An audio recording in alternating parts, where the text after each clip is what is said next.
Hello and welcome to a very special channel, Awake from the Slumber. A channel like no other, a channel that says it is as it is. A channel that equips you with biblical facts. My name is Robert Onsando. Today I want to bring to your attention another mind-boggling statement that you'll find in one of the most trusted books and circulated within the Seventh-day Adventist quarters. And this is all about the Lord's Passover and the Easter Passover.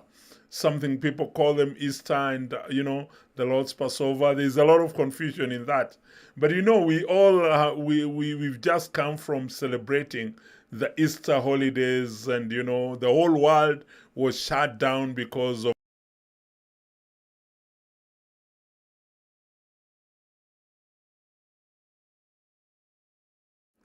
Hello and welcome to a very special channel, Awake from the Slumber. A channel like no other, a channel that says it is as it is. A channel that equips you with biblical facts. My name is Robert Onsando. Today I want to bring to your attention some scripts or captions that are written in trusted books that you have in your houses, but they're mind-boggling. And that's why I have to point them to you so that you prove some of these texts from the Bible. Because it's important for you to be like Bereans. The Bereans would always try to prove what has been written or what has been told to them by their preachers. You don't just trust anything. You don't just trust authors. But remember, you must use your yardstick. You must use the Bible as a reference book. And today I want to share with you a few things that will really boggle your mind, as I've just told you. And I want to begin with a question that has been sent to me. Did Jesus carry unfinished work to complete in heaven? Did Jesus really have anything that he never completed when he was here and had to carry this to heaven? I found this question from one of my friends, and he found the question from the book of Great Controversy. He was reading this book and he thought that it wasn't really clicking in his mind. So he wanted to share it with me so that I can also try to explain what it means. And this is what it means, because the caption may not be very clear. I decided to rewrite that in the next slide. And this is how it reads. The intercession of Christ in man's behalf in the sanctuary above is as essential to the plan of salvation as was his death upon the cross. By his death, he began that work which after his resurrection, he ascended to complete in heaven. I think you've gotten that right, because there are some things he did not accomplish here, and he had to go and complete them. He carried home. This is homework, what we call homework. So he may have carried some homework back in heaven to complete, and that is what he's been doing all this time. Maybe he has now completed or not completed. And this is in the book of Great Controversy, Facing Life's Record, page 470. Go and read it if you're not sure of what I've said. But I want to continue with something that is going to build up on this. And this is the same book and page 462. The coming of Christ here described is not his second coming to earth. So when they thought when what they're describing here was not the coming of Christ here on earth, and maybe that was in 1844. And what they thought that because they had miscalculated, William Miller had misdirected them, because he's the one who started these calculations. He started with 1843, it never worked. He changed to 1844, it never worked. Then there was great disappointment. Edson Hiram thought that got it right by saying, you know what? Jesus was not supposed to come here on earth. What Jesus was supposed to do, what happened actually was, the figures were right, the calculations were right, but the event was wrong. We got the event wrong. Because he said then Jesus was moving from one apartment to another, from the holy to the most holy place in heaven. That's what they claim. And out of that, then they were like, okay, now we've discovered this. Then the coming of Christ here described is not his second coming to earth. So he was not coming to earth. He comes to the ancient days in heaven to receive dominion and glory and a kingdom which will be given him. at the close of his work as a mediator. So the moment he finishes his work as a mediator, he's given dominion and glory and a kingdom. So as yet, according to this book, The Great Controversy, when he left,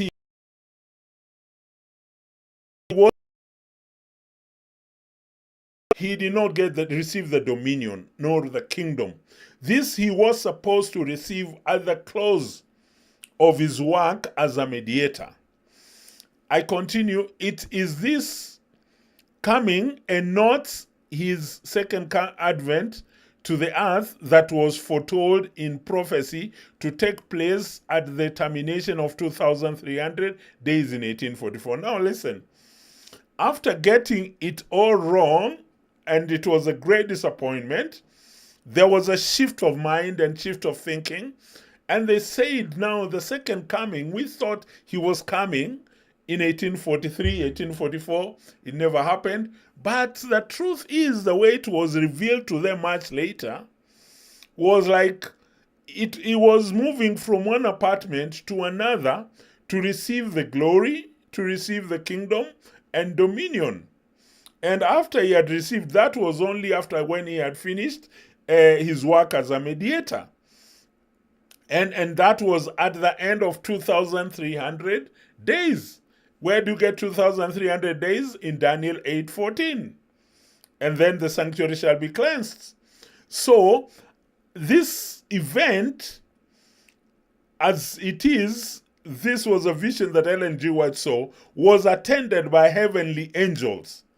Our great high priest enters the Holy of Holies in 1844 and appears in the presence of God to engage in the last acts of his ministration in behalf of man. So when he ascended to heaven, he went somewhere else, or he was doing a lot of unfinished work, what he had left, what he had not finished here. So immediately he accomplished the work as a mediator. Then he entered into where God the Father was. And this was the Holy of Holies. And that is when he started to engage his last acts of his ministration. This was the last bit of his work in the ministration and on behalf of man, to perform the work of investigative judgment and make atonement for all who are entitled. Let me get that for you to read as well. Attended, that is after the red 1844, attended by heavenly angels, our great high priest enters the Holy of Holies and appears in the presence of God to engage in the last acts of his ministration in behalf of man, to perform the work of investigative judgment and make an atonement for all who are entitled to its benefits. A great controversy facing Life's Record, page 462. I told you that I'm going to share some things that you may not have read. And it's important that now you read them between the lines and try to reason out. Remove all the minds that you had. Don't bring what we call cognitive dissonance here. That will not help you. The fact remains, there is a problem here. Because Jesus never accomplished his work here on earth, according to Ellen G. White and the Great Controversy book. And because of that, he carried his homework to go and complete in heaven. Then number two, then that is the moment he will receive his dominion and the glory and the kingdom at the close of all his work. And before he finishes that, nothing. There's nothing like that. And then after that, he starts a new ministration. And this is the work of investigative judgment, to make atonement for all who are entitled to his benefits. So that is the work Jesus is doing in heaven and has been doing, according to this book. Let's see what the Bible says, because the Bible also has answers, and I would want us to go through the Bible. Don't add, don't remove. The Bible is as clear as it is. John 17:4. I have glorified thee on earth. Jesus himself is declaring and saying, I have glorified thee on earth. I have finished the work which thou gavest me to do. I think that is as clear as it is. I have glorified thee on earth. I have finished the work that you gave me to do. John 17, verse 4. What about John 19:30? When Jesus therefore had received the vinegar, he said, "It is finished." And he bowed his head and gave up the ghosts. He bowed his head and gave up the ghosts. What he said, it is finished. It is finished. What I was supposed to do, complete. Finished. So, at times you don't understand what's happening. Let's read Matthew. Matthew 28 is a very common verse, actually, verse 18. So normally people read 19 and they forget 18. It says, "And Jesus came and spake unto them, saying, All power is given unto me in heaven and on earth." After having accomplished his duties, then he was given all power. That is dominion.